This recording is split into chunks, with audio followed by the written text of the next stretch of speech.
There's been such a big change over the past 9 months in the education landscape. And one of the things that a lot of people, including teachers and their school leaders, have had to adopt is education technology.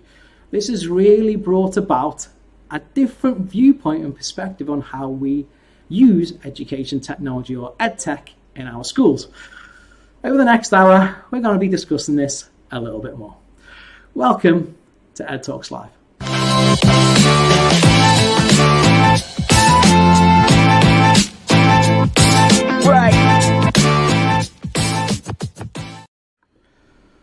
Thank you very much for tuning in. My name is Evin. I'm a teacher in Dubai. I've been in education for 20 years. And today's show is all about focusing on education technology, its impact currently, and hopefully in the future as well. We are going to be joined by a host of educators and leaders in this field from across the globe over the next hour or so. We're going to have 2 poll questions that are going to be asking you as an audience to engage. And also, we're going to be responding to those. And then we're going to have a little bit of a fun quiz at the end as well. So, let's have a look at what this show is all about. So, it's the 11th of October 2020, Season 2, Episode 6. Our guests on the show are going to be Kemp from Singapore and Atif Mahmood from the UK. We also have in our faculty, unfortunately Pippa can't join us, but Linda Parsons, Melisa, Naomi, Erika, Olly, Evin, Phil and Michael as well. So let's jump into the staff room and see who's going to be joining us. How's it going, guys? You all feeling good?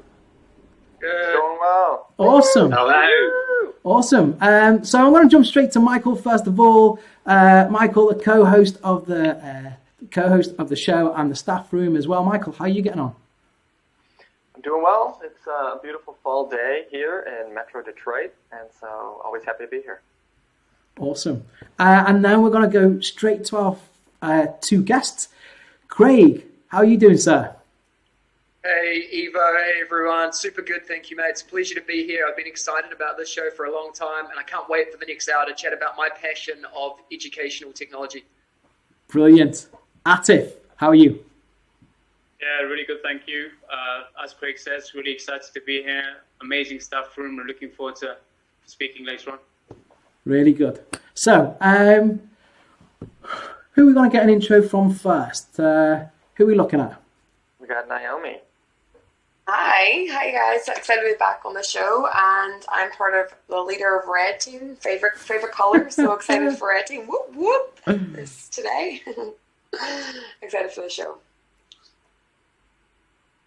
Hi, I'm Melisa from Ohio, and I'm also a Red winner. Woohoo, Melisa! So excited to be back on the show. Hi, everybody. My name's Olly. I'm Red Team as well. Go Red Team, go Red Team. I'm assistant head based in Abu Dhabi, just down the road from Evo and Linda at the British International School of Abu Dhabi. Hi, everybody. Erika Sandstrom here, known as Green Screen Gal in Boston, Massachusetts, and I'm so honored to be here. Hi everyone, I'm Linda Parsons. I'm from Deira International School. It's a lovely evening here. Looking forward to talking to you guys about EdTech. And I'm Team Purple. Go Team Purple! Yay! Hey guys, Evin Schwartz calling from Toronto, Ontario. Team Purple for the win today. Let's go. Hi, I'm Phil Cotton from the UK, Manchester. I'm a teacher and I'm also the founder of Learn by Layers. And yeah, I'm Team Purple.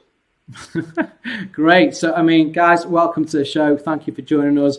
As far as the west coast, should I say, of the States, all the way across to Tokyo in Japan, guys. Thank you for staying up for us as well, if it's late for where you are.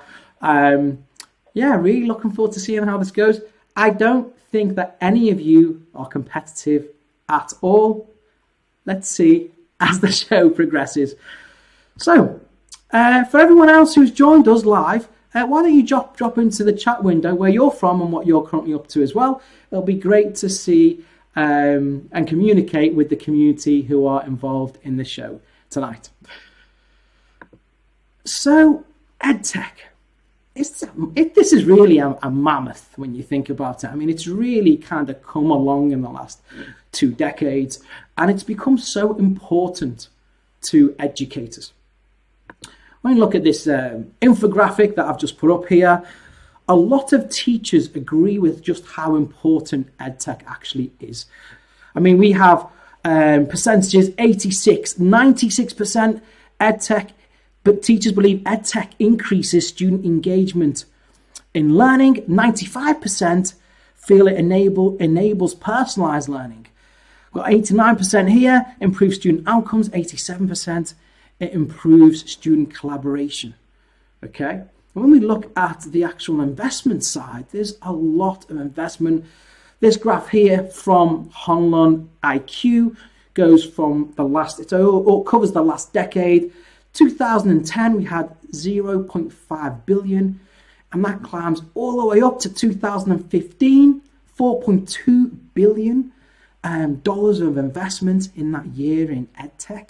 It dropped a little bit in 2016 to 3.2, and then started climbing again, peaking in 2018 at 8.2 billion.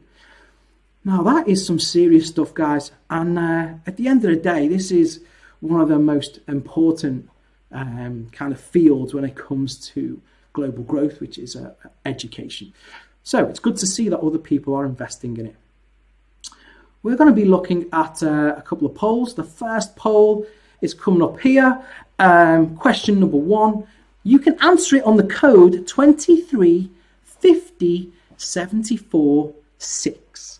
The first question is, how is EdTech used at your current school? Now, if you are a teacher or a parent or a student, anyone involved in the community, feel free to add your answer. We have number 1, little or not at all. Number 2, it's being used increasingly. Number 3, widely being used. Or number 4, extensively being used.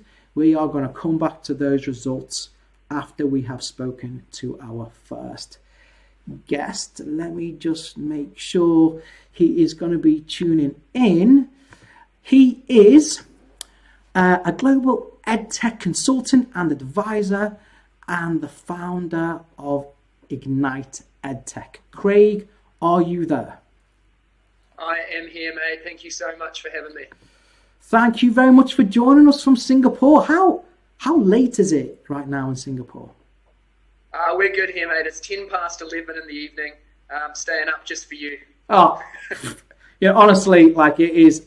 We feel honoured that you're staying up. We don't want to keep you past too late. You know, I know you need to get your beauty sleep, my friend. So we'll make sure that this show finishes nice and early for you.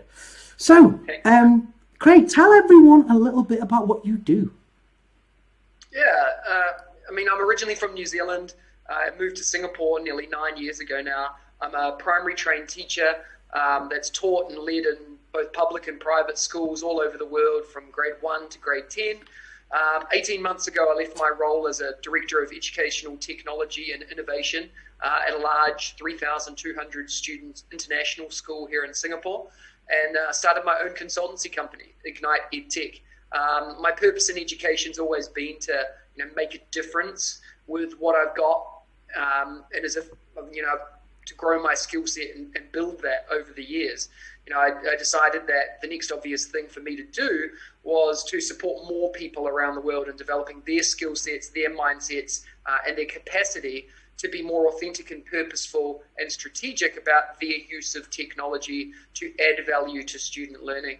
So as an EdTech consultant, I now work with schools all over the world to help them be more strategic and thoughtful about their use of technology, to impact learning and build that positive culture around the use of technology.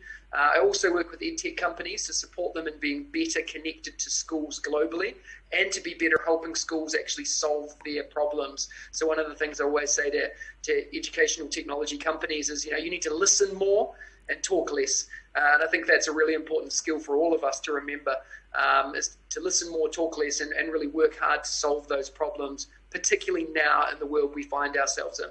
That's brilliant. That's awesome. And there'll be a lot of teachers out there who are very interested in how you've transitioned over as a classroom teacher into consultancy. I know it's something that is certainly something that I'm curious about as well, as you know from our previous conversations. But your reach is global with what you do, Craig. As a global the global landscape of EdTech and its use, how do you see it? Is it used widely? Is it increasing? What do you think? Yeah, it's a good question, Evo. It's it's something that I think has been pushed into the forefronts of our mind, whether we like it or not. The COVID has obviously forced us into remote learning situations, into blended learning situations, whether we were ready for it or not. I always say to the people that I'm working with right now is that you're in survival mode. We're not in that mode of thriving yet. We're sort of working, how do we get from the surviving to thriving? And more importantly, how do we look after our people to make sure that they're not staying stagnant and they're actually moving and growing? Because if there's any investment you can do right now in your schools, it's investing in your people. COVID's caused so many troubles and problems, added to our stress levels. But the thing is, with technology, it has the potential to do so much and help us in so many ways. But the work I'm doing with schools right now is helping them be more strategic about how they use their technology to ease the burden and support the people around them. How can schools move from the surviving to thriving mindset and build that positive culture to integrate technology more authentically and purposefully? Because technology isn't going anywhere. It's going to be here to stay. One of the things that I'm really passionate about at the moment that I want more people to jump on board about is equitable access to devices and resources.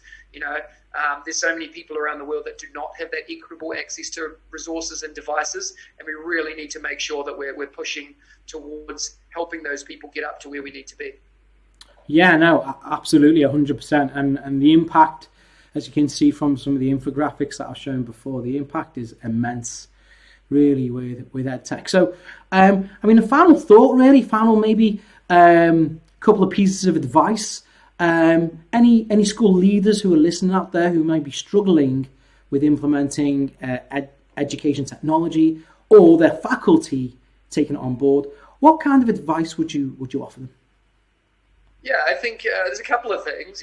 As a leader in a school, I think one of the most important things is to focus really heavily on people and building capacity in people. I mentioned that before. I think it's really critical right now that we invest time in building capacity, because the people in our schools are the ones that are going to be helping learn and grow, develop skill sets in our kids, whether we're in early childhood all the way through to higher education and beyond. We have to make sure that we put people first. Learning first, technology second always is something that I say. Simon Sinek says, people don't buy what you do, they buy why you do it. And that focus on the why right now is the piece that we need. So if you're a school leader, as a faculty member, really strive to push for that why. Why am I using this piece of technology? Why are we going to be one-to-one? Why do I need to use a blended learning approach to increase engagement in the authentic use of technology in my classroom? If you can't answer that why, you need to go back to the drawing board and start again. I think I love the saying, culture eats strategy for breakfast. And I think that's a really important piece of all of this, right? We can't be strategic about how we use technology until we're confident in that culture that we have all around us, about people beside us that we want to help. So, there's people out there, the faculty here today are packed full of incredible educators. Ask for help. I'm in a professional learning network on Twitter where I've built that up over many, many years, and I'm connected with thousands of people that I learn and grow from every day. That's my choice of professional learning network, but you pick your own professional learning network. Tap people on the shoulder, talk to colleagues. We're all here to help. Don't be afraid to ask. Absolutely, Craig. And, honestly, thank you very much for those words of wisdom and the insights. I'm just going to pop up again. I took a screenshot of your website. If you just want to give, 20 seconds about what it is that you're offering there whilst I drop it on. Yeah, thanks, Evo. So my consultancy company, Ignite Edtech, is all around supporting schools and edtech companies move from surviving to thriving. How do you use technology? How do you be strategic? You know, I built a team out of people. Evo, you're one of them. A team of experts from all around the world that, you know, I think, you know, the dream team really of people that I can bring in to help you be successful. You know, so many schools need that help. So don't be afraid to ask. That's great. Thank you very much. And I'm blushing now, my friend. Do you know what I mean? Like, so thank you very much. So we're going to jump to the poll, and let's just see what our community is saying about the use of EdTech. So currently, we have a few people who have jumped in over the past 5 minutes. If you've jumped in over the past 5 minutes, please feel free to add to the poll. The code is 2350746, and the question is, how is EdTech used at your school? For the team in the staff room, I'm just going to give you a quick update of what it looks like. It is 20% increasing, so number 2. Number 3 is also 20%, and extensively used number 4 is 60%. So very positive results. I'm gonna go to Naomi first of all. Naomi, what do you think about that? Oh, hold on a minute. Oh, there we go. It's working now.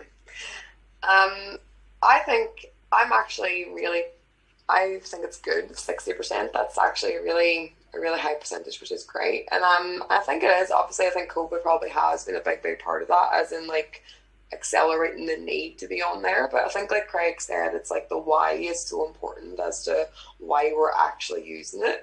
And I think, like he said, that talk less, listen more. I think just as a teacher myself, the more that I listen to what my learners actually need from the experience, and then seeing how technology can fit that, rather than like you thinking of the next tool of like using Google Slides. Why do I actually need to use that? Why do I actually need to use that in place? So I think I really agree with what Craig just said about that why.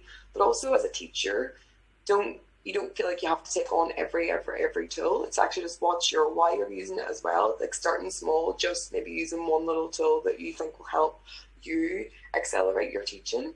But also, what does that link to like your teaching as well? You don't have to do everything. The smallest things actually can have the biggest impact as well. So yeah, that's probably my takeaway from it. Yeah, awesome. Melisa?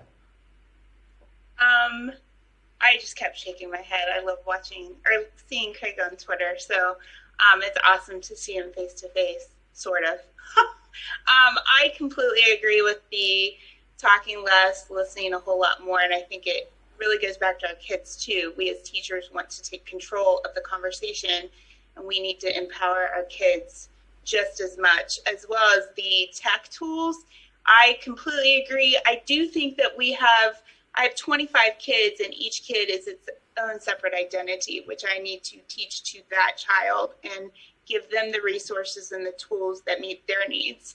And one size probably doesn't fit that, but so I completely agree. I just kept shaking my head throughout.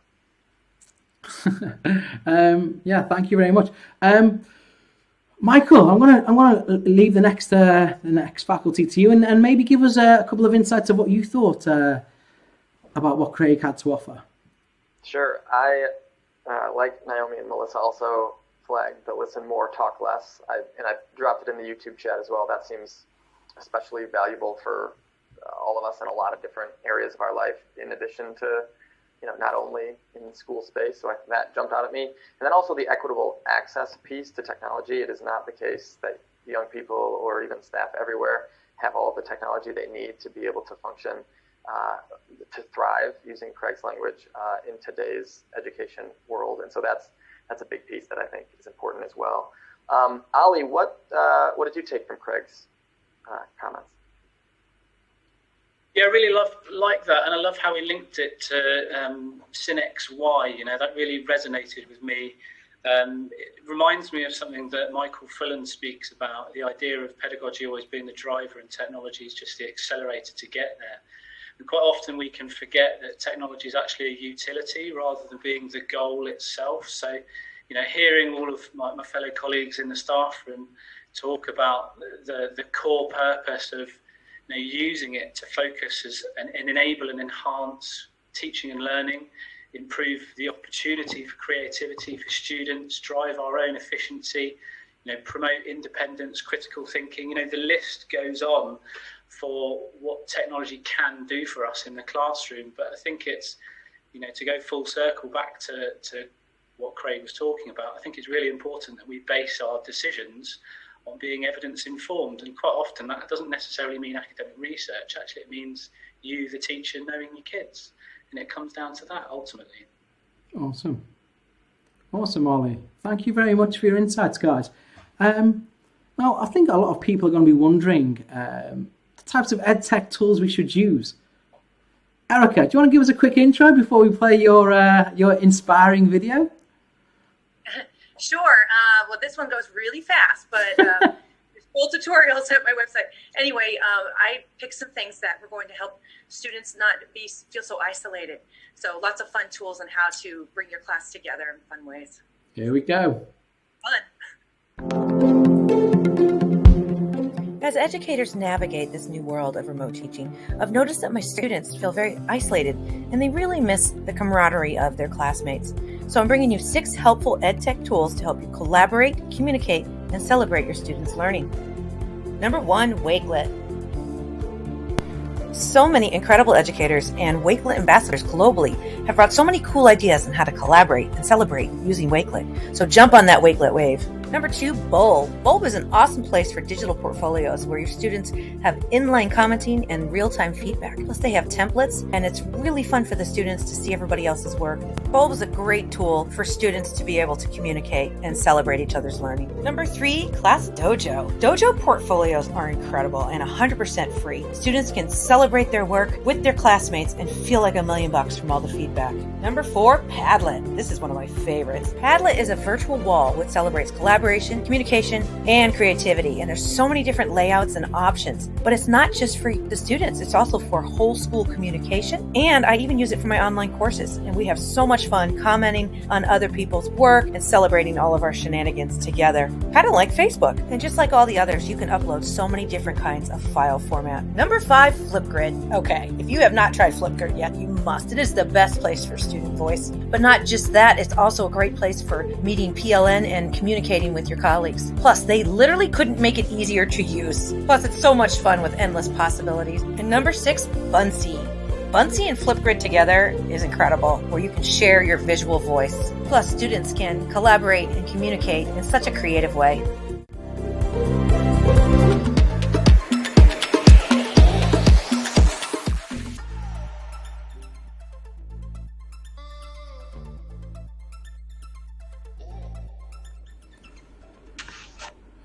They always make me smile, these videos that you make, Erika. Thank you very much. So there's 6 quick EdTech tools that you can use straight out of the box into the classroom. And if you want to find out more information, please visit Erika's website or follow her on Twitter, where you can contact her and get in touch with some of the tools that she is currently using. So we're going to jump to the second poll question. This is quite a broad one, really. Which EdTech tool would you recommend? This is a word cloud format. You can mention up to 5 names, brands, companies. So feel free to do so. Just to make sure that we don't have repeats. If you're going to do it, please make sure that you capitalize the actual word, so we end up with a much more concise word cloud. And try not to misspell the actual tool itself. Again, same code, 23, 50, 74, and 6, guys. Okay, so please feel free to contribute to that word cloud. And we are about to go and speak to our next guest. So our next guest, he is Atif Mahmood, an educator, founder, and CEO of Teacherly, and what have I done here? Here we go. Atif, are you there? I am. I am indeed, Ivo. I am here. Atif, welcome. I'm not sure what's happened. Why is it frozen? Oh, why is it frozen? Let me go back. Hold on a second, sir. Let me try and see. I don't know what's happened there, guys, but I'm going to try and see what's happening because it's just frozen on. Oh, okay, we're back. We're back in the game, guys. Okay. There we go. Atif. So, how are you doing? I'm good. I'm good. How are you? Yeah, good. Good to see you back on the show. Again, give us a quick intro. Tell everyone who's tuning in a little bit about what you do. Yeah, similar to Greg, I am also, I used to be a teacher, background in computer science, also trained teachers on using technology in the UK, and then went over and worked in Malaysia and also Hong Kong before founding Teacherly. So I'm the founder and CEO. I'm from the UK. We're really focused on building a collaborative platform that encapsulates what the future of work may look like for teachers in education, really honing in on the workflow of teachers and the jobs they do. Great, thank you very much. So again, the platform you've created, Teacherly, is all about helping the teacher collaborate, communicate with their students and their co-workers. And you've got schools around the world using your platform. So what kind of difficult questions do you receive from schools when they're trying to implement EdTech? That's a really good question, and I think one of the things that I've seen, having actually been in education, similar to everybody on the show here, for the last 13, 14 years, is the market itself is very saturated. And the one thing that I've seen personally, and the reason why I started Teacherly is, and I don't know if you'll understand this comparison or not, but it kind of makes sense in my head. But at times in education and in EdTech, it felt like as if I was dancing the same song, kind of the same DJ, the same dance partner, and it's kind of getting a little bit boring. And I think a lot of teachers, in my opinion, that I've spoken to before I started Teacherly, and during this journey I've spoken to, just feel like they're on this merry-go-round of similar products, very student-centric. Even when you talk about collaboration, it's really honing on the collaboration of students and the communication around that. But for us, it's really been about the journey on how do we work really closely with teachers, with schools, to really understand and focus in on this workforce. And I still feel very much part of the workforce, and because of that, I think we've started to build something that really does resonate with where teachers think teaching is going in the next few years, and obviously during pandemic. That's cool. So, I mean, you've just touched upon where it's going to be going in the next few years. In your experience, what impact do you think EdTech's going to have on the future of education? So, I really wanted to focus in on the, listen to Craig and what Olly said, and Erika as well. I really want to focus in on what the impact of EdTech is having now and in the future for specifically the teaching workforce. And, we put teachers first, so redefining what a teacher is today. Teachers no longer are just in the classroom or in school buildings. They are everywhere. It is more important than ever to enable collaboration and connectivity between teachers. Like an enterprise, we can see productivity and team connectivity shoot through the roof. However, in education, amongst this amazing workforce, it's still very lonely. Joanne, who's our head of marketing, is also a school governor in the UK of a daughter's school, and she was telling me last week during a governor's meeting just how alone the head teacher feels currently doing her job. And I don't think we've seen new models of education. I know there's a lot of hype and new models of education, but I think because of technology, we're seeing them evolve. Because with EdTech, it's possible today to have hybrid models work side by side with traditional models that still exist and will continue to exist. We see learning pods and micro schools. I think my friends in the US will know what they are, especially, which is an evolution on homeschooling. That is possible because of EdTech. So during the pandemic and post-pandemic, the quality of teaching could have dropped, but it didn't, right?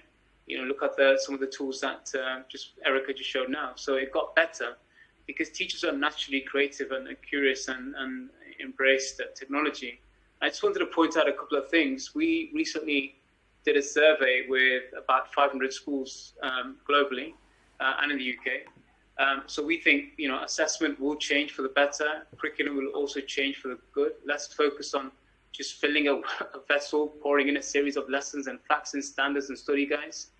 Our study showed that 73% of students surveyed said they wanted more flexible learning options on returning to schools after when they open up again. And 53% said they would like to learn through online courses and lessons alongside attending traditional lessons. So I think we'll see an increased adoption of EdTech, the right tools, specifically EdTech that enables flexible teaching and learning. I think a lot of governments already changing policy, finally giving the same opportunity to teachers to work flexibly, work remotely, co-working, and I think distributed teaching teams will become much more normal. That's really cool. Thanks for sharing that. It's great to hear just how positive you are about the workforce and the positive impact EdTech's going to actually make on the profession. So thank you very much. Let me see if we can jump to the staff room and see how people are getting on in the staff room. Okay. So what do you think? What do you think about what Atif's just said? Thanks, Evo. Yeah, just real quickly, the note on teachers being lonely I think is critical. There's something really powerful, especially now, about teachers being able to connect with one another that I think can yield amazing results for all. Erika, what did you take from Atif's comments? Oh my gosh, way too much for my time slot. I'm so impressed with just the word collaboration. It's amazing how much all of us have even met and collaborated, because it can get lonely. And I'm so impressed with Teacherly too. I can't wait to make a video on that. I was on there last night playing around with some great lessons that instead of reinventing the wheel. But teaching has changed so much because I started teaching in 1991, so I saw the internet get invented, and then just to see what's happened. And we have to change the way we teach. We're more, in an article I read, we're more a guide on the side to help these kids to build their skills and their critical thinking skills and everything. But I love, as a coach, that everyone's been forced to learn this. But like everybody has said, you need to teach them not just how to use the tool, but what you can do with it. And I think Teacherly is a great platform. That's great. Thanks, Erika. And Linda, how about you? Yeah, actually, what Atif said about how it helps the teachers and how that's then going to help the learners, and then what Erika built upon, saying like how you don't want to force so much. Like, it's great that like everyone's like using it now, but it's the idea that like people are using it because it's useful. Like everything that we've implemented in our school is useful for the teachers and also for the students. Like, for instance, Flipgrid and Teams, and like how we communicate has fundamentally changed, and it's real for the students. It's not just like some random tool. Like, it's so much like it's powerful because of how we use it. It's not powerful because of the app, if that makes sense. So it becomes like, it's a good communication tool because of how we're using it, not just because of the fact it's Teams. Yeah. So I think that's really, really important to kind of show that to our students, as opposed to just kind of tell them that it's the best thing. Like, yeah. Great. Thanks, Linda. And Evin, how about you? Yeah, guys, great feedback so far. And I'm kind of on the other side of it, on the EdTech side. So, Atif, I definitely agree with you. I personally believe that word collaboration previously over the last few years has been used and abused. Right? Collaboration is not just seeing each other, it's actually working as if we were sitting right next to each other, regardless where we're located, economic status, culture, religion, race, ideology, you name it. Going back to Craig's point as well, the why is tremendous. Right? So I think that's where everything is currently and where it's moving forward. Linda, on your point as well, right? Like, we know the how. The how is the technology and the vehicle itself. But for the student and the teacher, the why means everything, not only today, but why am I doing this tomorrow and the next day and the next day? And I think that's where EdTech is going, and kind of accumulating these learning experiences all into kind of one journey, right? Erika, to your point also, the guide on the side, I love that. And I think that's a major factor within education is there's so much pressure on the teacher, right? Especially from the headmaster role and the principal role. It's CEO style, right? So you close the door and you're pretty much by yourself at that point. So mental health, wellness, SEL, not only for kids, but for leadership. But what we're seeing on our side and really speaking with educators on, is how do they guide and inspire? Right? And I think if we're able to get to that point and utilize technology for that and guide and inspire each and every kid, like Melisa, what you said as well, right? Where every single kid is different, that's where technology shines. Big. Thanks, Evin. And Phil, what did you take from Atif's comments? Collaboration is the key. What COVID has done is it's fast forwarded this idea of staff having to work with each other. Previously, before 2020, there may have been some staff in certain schools that may have just been a bit of a loner, and they may have been able to just get through the school day sort of in their own little world, but you can't now. And Edtech has forced collaboration upon school communities, and it's for the better. It's literally, I believe, fast forwarded education probably by about 20 years. As a teacher, we are no longer a teacher in the classroom anymore. We are teachers in the classroom, but also teachers in children's homes now, because the school I work at, we're currently on a blended approach where some children are self-isolating at home, some children are in lesson, and our lessons are being live streamed into the children's front room while they're self-isolating with the children in the classroom as well. And that really changes how you have to act as a teacher. And it's not something that you can do on your own. Our lunch times are now collaborating with other teachers about what's the best way to use a certain piece of software, and what have you done, or can I get an idea from you and show me how to do that. And it's been really positive. It really has. It's completely changed what a school day looks like, and I think what the experience for children is for education. So much wisdom from this group, so thanks for sharing. Evo, back to you. Thanks, Michael. Honestly, such cool insights. Lots of personal experiences shared, and a lot of reference back to your platform, Atif. So I want to put up a couple of screenshots. Let us just talk us very quickly through, how someone can go about using it. So we purposefully, having mentioned about enterprise, and I've got a lot of friends who work in enterprise whilst I was working for in education, and also for Cambridge Assessment for a year, building a number of tools with Challenge Academy. Olly might know, and Phil might know them from Birmingham. I really wanted to build something that had a product-led growth strategy, whereby we really wanted to focus in on core features that really enhance the workflow of a teacher. So workspaces, what you can see over there, enables cross-distance collaboration between schools. So if you're a school group, you can have your schools in that workspace and collaborating together, whether it's lesson planning or peer-to-peer coaching, and having insights, much deeper insights on teachers and students. But at the same time, I think Craig mentioned skills, and curriculum is changing, so you can invite coaches or industry or universities into your workspace and collaborate with them too.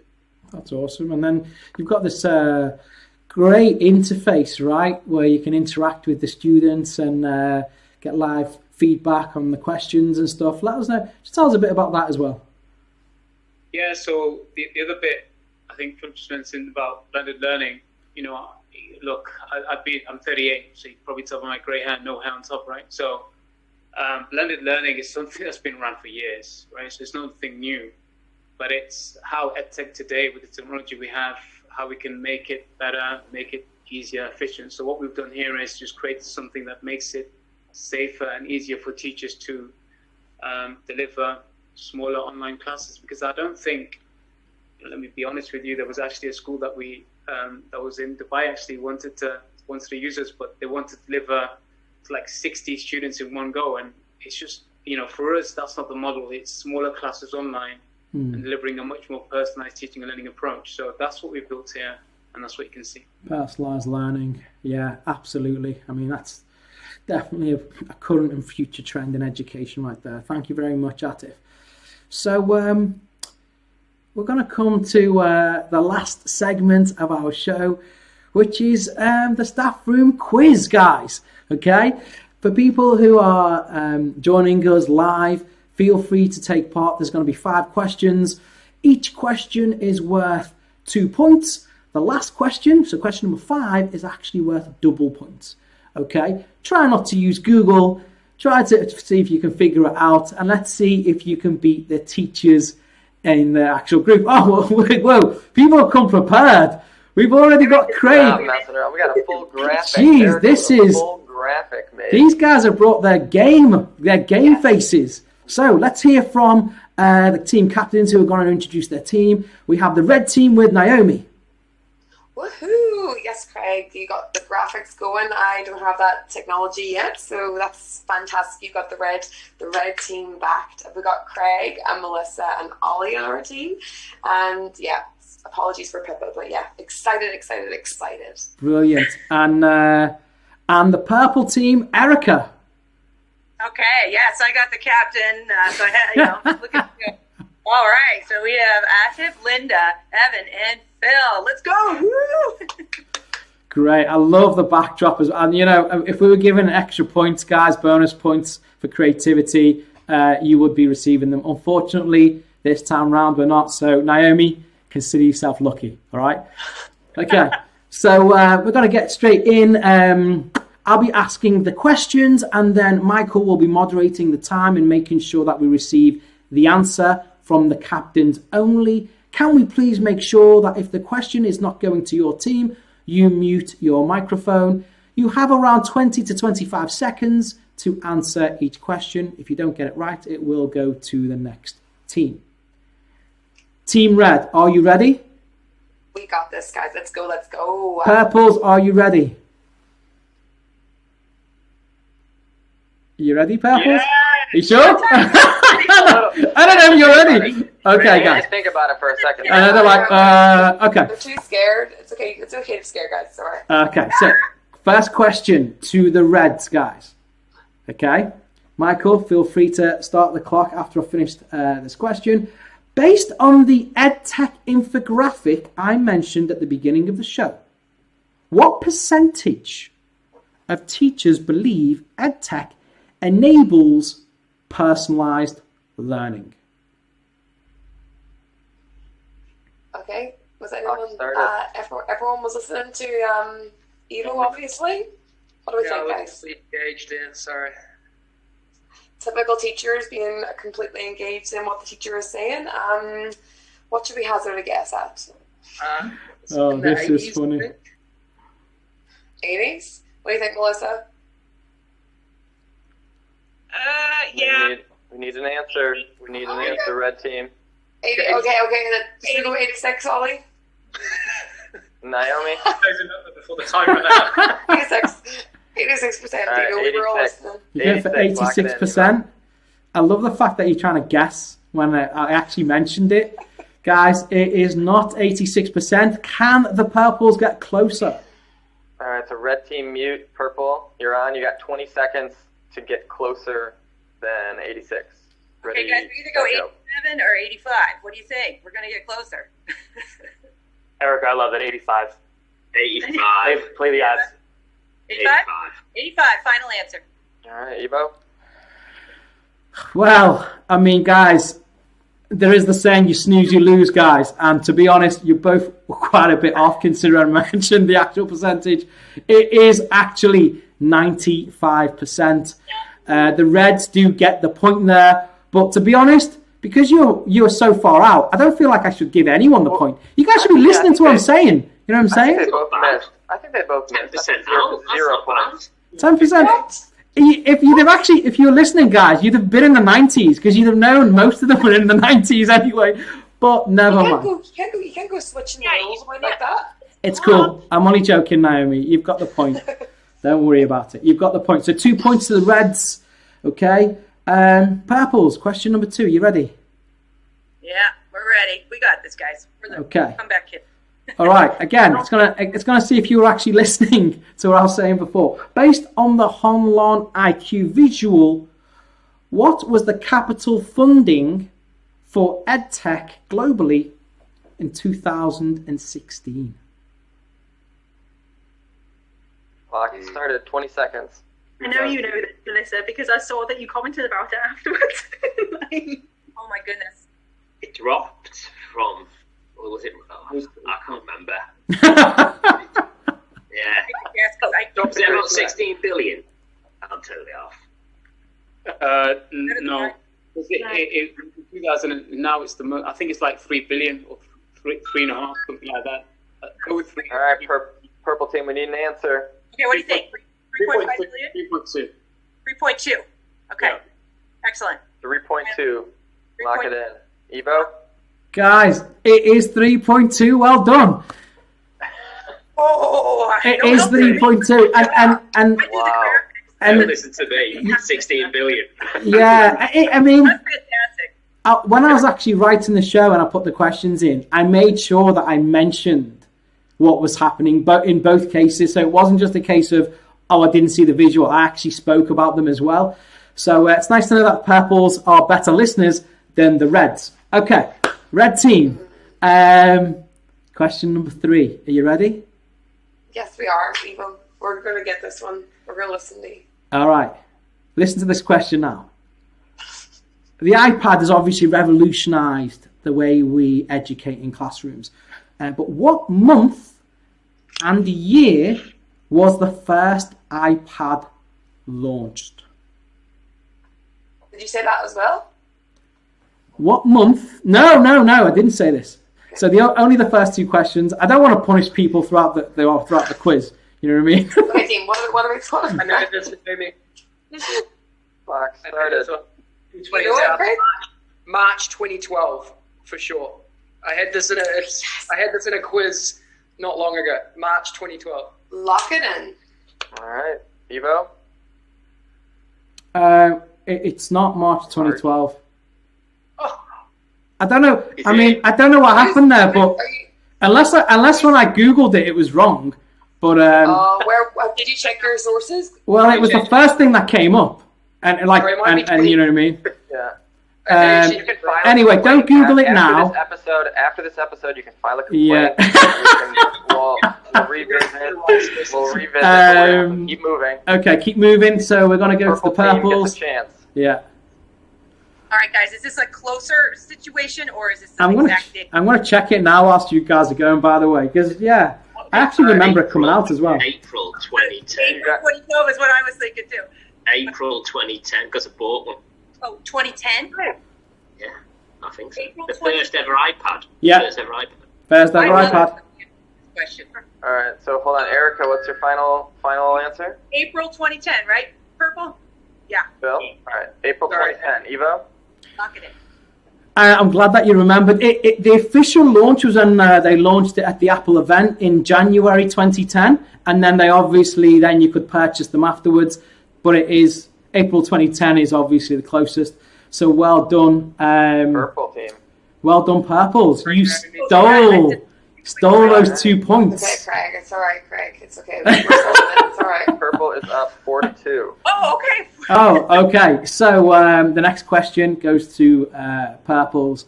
Reds, refrain yourself from shouting out the answer. This is a good one, actually. So Zoom, obviously, early on in the year, rocketed with the amount of users it had on its platform. But it claimed to have a number of active users in April, and then it got slated and it had to withdraw that statement. And it was global. This was like a global thing. So how many, in millions of users, did Zoom claim they had in April 2020? Oh, goodness. So much math. It's all about the numbers. I'd say 200 million. No, I think it's more than that. I think it's like 700 or 800, something like that. Whoa. Yes. Since April, yeah. 700? Do we like it? Go between 700 and 800, 750. All right, Erika, we need an answer here. All right, 750 million? Is that what we want, people? 750 million users. Yes. 150 million. What's the answer? All right. All right, they're going with 750 million. 750 million is not the right answer, unfortunately, guys. It's going to the Reds for the steal. Red team. Right, we can steal back. What do we think, guys? What do we think? I think it's a lot less than that. 300. Yeah, I think 300 Ollie? 300? 300 million? Million. Naomi, you good with that? Okay, I don't even. Melisa, you're okay with that? Yep, 300 million. Hey, Go on, then. 300 million, Evo. We gotta go on, steal it. Come on. Guys, it was 300 million. That's amazing. That is amazing. Absolutely amazing. Well done, Red Team. Well done, guys. They claimed 300 million active users, and then they withdrew the statement afterwards and basically said that they weren't 300 million active users. There were 300 million participants.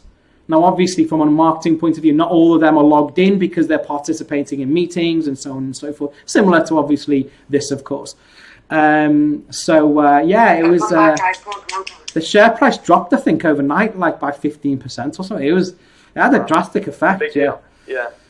So, it is neck and neck. We've had 2 steals, and it is the last question. This is double points, so whoever gets this right takes it home, and it is going to be the most interesting one of all. For the second poll, I asked which EdTech tool would the audience most recommend. Now, it's a word cloud format, which means obviously the one that gets recommended the most ends up larger in word size. You need to have a guess, guys, in teams, head to head. Which one do you think was the most recommended? So you didn't say this one? 20 seconds. No, he didn't give the results of this poll. And so, I haven't given the results of the poll. I'm about to. So you got to guess what is the most popular response. You got 20 seconds. Both of you. It's gonna be how many times Adam Grocott has put down one note. Yeah. I've seen that in the chat. Okay, right. Serious business, guys. What do we think? This is for the win. I'm thinking either Beluga or Teacherly. Purple, are we on at the same time? No. Yeah, we're just talking over each other. Okay. That's cool. Guys. I'm gonna say Flipgrid. What about Padlet, Red Team? I don't think Padlet. I'd say. What do we think then? Guys, should we go with Flipgrid? Should we steal it? I'd say Flipgrid. Yeah, this is a little tough to do. But so Erika, time is up. So Erika, what is your final team response? And Naomi, what is yours? We're gonna go with Flipgrid. Okay. Naomi? Red Team? Same. We can't have the same. Can't have the same. Choice? You can't have the same. What was the second one you said then, Melisa? I was gonna say Flipgrid, but it's hard when we're both talking. Right. Okay. So here, what is your second choice? Got it. We can do it. Let's go for one of the tools of the guys that are here. So either Beluga or Teacherly, I reckon. Okay then. Let's go. Let's go on then. Red team is going what? Teacherly, go on. Red team's Teacherly. It is not. Erika, purple. What's your second choice? Oh, our second choice, was it Wakelet, guys? Or do you guys want to go with Beluga? What do you want to do? Beluga. Go Beluga, second choice. Do it. Okay, here we go. So what have we got? We can kind of wipe out Flipgrid because they both said that. Okay. So that's not going to work. Oh. Okay. So yeah. But Naomi then said Teacherly, and so red team said Teacherly, purple team said Beluga. Okay. Those are final answers. Well, guys, funnily enough, I'm going to actually put it up on the screen now. On the right team. The largest is actually Flipgrid. It's right in the middle. Okay. And then the second largest was Padlet. And then around that, we've got Beluga, OneNote, Edspace, Wakelet. So, I don't know who said Padlet, but someone said Padlet before. You should have stuck to that. Because you have to pay. I think the Belugas win it. Yeah, I think it is. I think it's a purple team victory. I think it's a purple team victory, yeah. It's a yeah. But I do have to hand it to you guys for saying Flipgrid. Both of you said Flipgrid. I mean, that's awesome, and it's smack bang. We said it first. We said Flipgrid first. We should get some sort of priority for that. Getting it early. You did. You know the funny thing was, Phil, when you said it, everyone else all of a sudden was like, "Oh yeah, Flipgrid. Yeah, definitely." I was like, "Yeah, Phil shouldn't have said anything." No one would have said anything otherwise, apart from maybe Melisa. So anyway, guys, I think it is by a very close margin, guys. I think it's going to the purple. So well done, purples. You are this week's winners. What do we win, Evo? What do we get? You get a virtual safe social distance high five from myself and Michael. That's it. Congratulations. Good job, team.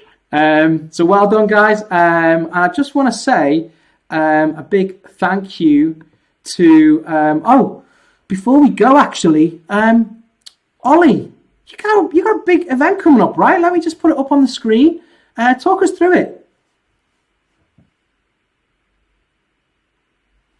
Oh, he's on mute, I think. Yep. Oh, yeah. This Friday, we have a Teaching, Learning, Leadership Conference for educators globally, but with a focus on the United Arab Emirates. Graced as well with a presentation from the host of this show and supporter, Mr. Ivo Hanan. Thank you, Ivo. No problem, sir. If you want to get involved, please just search us up on YouTube or our website, learnliveuae.com. We've got a whole host of educators sharing all sorts of things, from primary teachers to principals, leaders, subject-specific stuff, as well as a professor from Zayed University sharing some first-hand research based on Emirati education during COVID. Awesome. Thank you very much. Really looking forward to being a part of that. So if you can tune into that, guys, it's this Friday. You can find the program on the website mentioned and obviously on the list. Olly, if you don't mind, maybe drop it into the comments on YouTube so people can find it as well. Guys, you've been absolutely awesome. This is where I get to bid you farewell and all the best for your working week. Evin and Craig, thank you for joining us. Melisa, Erika, thank you in your video. Linda, Phil, Olly, Naomi, it's very late over in Tokyo, so get yourself some sleep. Atif, and of course, Michael for helping me make sure that everything stayed a little bit civil in the staff room during the quiz. It's been an awesome show, guys. Thank you for tuning in. We have got Ed Talk sessions coming up on the 25th of October. For any teachers who are watching who would be interested in sharing a 5-minute video which highlights an idea or some kind of teaching strategy, please feel free to message me on Twitter and I'll be more than happy to tell you about what we're looking for and what that Ed Talk sessions is all about. It's coming up in 2 weeks' time. Another bit of exciting news that I wasn't expecting at all is that over the past 7 days it's been confirmed that the very first Ed Talks Live will be taking place from a conference. It's going to be the Edutech Asia conference. It's in about 4 weeks' time. Blown away by it, guys. I can't wait to see how that works out. I think it's the 6th of November. I'm obviously juggling a lot of dates around. More of the details of that coming soon. So yeah, the show's doing well, and it's all thanks for you guys for supporting us on both sides, both in the staff room and for the people tuning in. Next week, the show is all about creativity and innovation. We're going to try and push the boat out a little bit, and we're going to be joined by, first of all, Phil Cotton, who is obviously in the staff room with us currently. Phil's going to be sharing with us some insights on how to promote creativity and innovation through his love for design technology and 3D printing. And probably the craziest thing, Naomi, are you going to be ready for this? Are you going to be ready for this? So Naomi, we are going to try to co-host within OBS, which I have never ever done before, to co-host the show, myself in Dubai, Naomi Toland in Tokyo, Japan, That will be next Sunday. I don't know what's going to happen. If it goes wrong, it goes wrong. If it goes right, it goes right. We're going to see how it goes. We're going to practice our creativity and our innovation live in the show. And we're going to be joined by a lot of other staff room members as well. Guys, goodbye from the staff room. Thank you very much for joining us. It's just been awesome. All I've left to say really is thank you for tuning in. Edtech is making such a big impact on education. Let's keep promoting it. Let's keep using it. And let's keep connecting with our students, because at the end of the day, as some of our guests and staff room faculty have said, education and education technology is just going to become more and more synchronized as we move forward. So let's use these opportunities to improve opportunities for our students and improve teaching and learning in our schools. I'm going to leave you now with a song. Let me just get this up. I don't want to get it wrong. A song, it's a piano solo by one of my very good friends, Anastasia Filipova, Through the Misty Dawn. It's a Randall Hartzell melody. Thank you for this. I really do hope you have a fantastic week in school. All the best. I'll see you next week.